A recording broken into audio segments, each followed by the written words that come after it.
अपनी दिनचर्या ऐसी बना लो कि कम से कम खर्चे में जाए, प्रकृति से तुम्हारा कम संबंध हो। भले हर सामग्री, हमने संत जनों को देखा है उतना ही पानी प्रयोग करते हैं जितनी आवश्यकता है। ऐसा नहीं टूटी खोल दी पानी बह रहा है, उतनी ही प्रकाश, नहीं तो बंद कर दिया, अंधेरे में बैठे शांत भगवत चिंतन। प्रकृति का प्रयोग बहुत कम मात्रा में करो। प्रार्थना मान लीजिए आप प्रकृति के स्वामी बन करके भोग करेंगे तो आपको अपनी दासता से मुक्त नहीं होने देगी। प्रकृति अपना गुलाम बना के रखेगी आपको। उतना ही भोजन, उतना ही वस्त्र, जितना हमारे जीवन के लिए आवश्यक है, बस प्रकृति से दूर रहो। जितना आवश्यक है उतना स्वीकार करो। प्रकृति से दूर रहने का मतलब हर समय आवश्यकता हमें प्रिया प्रीतम की है, इसलिए हमें उनके चिंतन में रहना, प्रिया प्रीतम के नजदीक रहना है। अगर प्रकृति के भोक्ता बने तो फिर प्रकृति तुम्हें गुलाम बना लेगी, वो अपनी दासता से मुक्त नहीं होने देगी।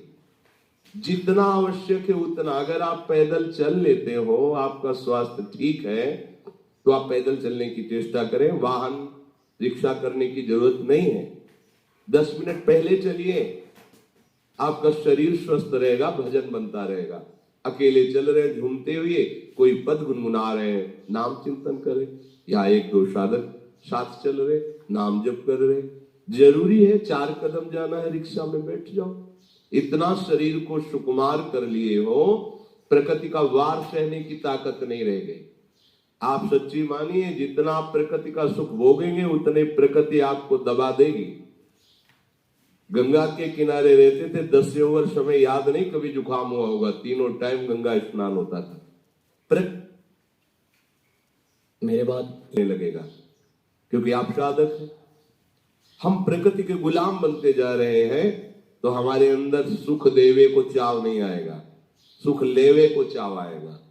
हर वस्तु से, हर व्यक्ति से, हर पदार्थ से हम सुख भोग लें। ये उपासक नहीं है, ये उपासना नहीं, ये वासना है।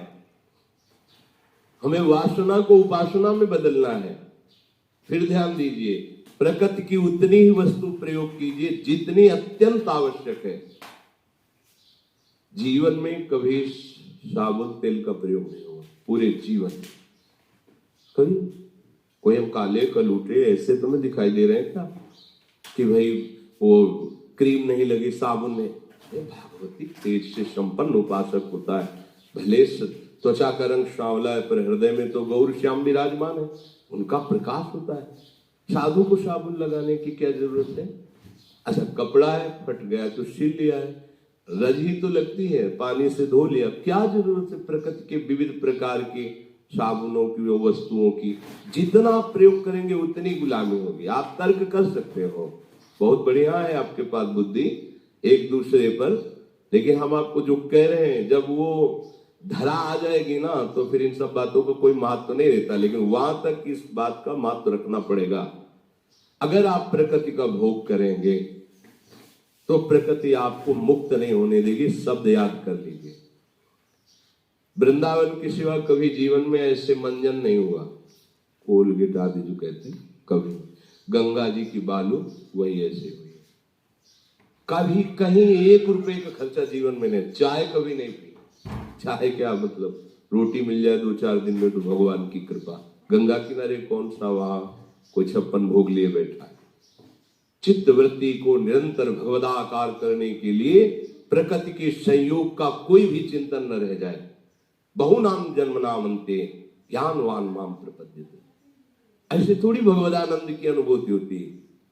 जवान हो, स्कूटी में भर भर घूम रहे, इधर उधर भागे घूम रहे, अत्यंत आवश्यक बात है कोई ऐसी है कि अमुक समय पहुंचना ही तो ठीक है।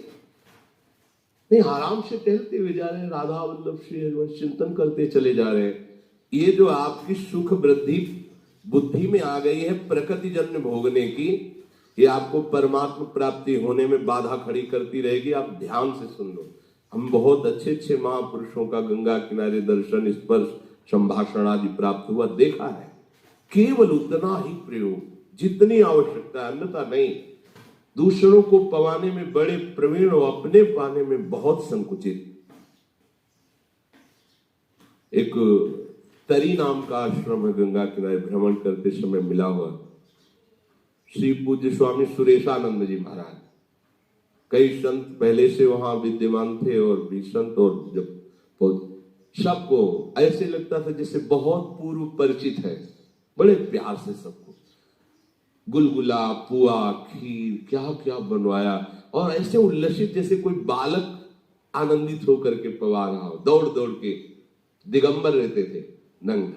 जब कोई माता बहने आ जाती तो एक अचला ऐसे डाल लेते थे। परमहंस थे। आश्चर्य में उनकी वृत्ति देखी, संतों को पवाने में इतने आनंदित। पाले वो पीछे एक कुटिया मिट्टी की थी, पता लगा कि नई अवस्था थी तो खोज रहते थे संत महात्माओं की वृत्तियों को देखना, उनकी एक एक चेष्टा को देखना, उनकी एक एक बात को पकड़ना। तो गए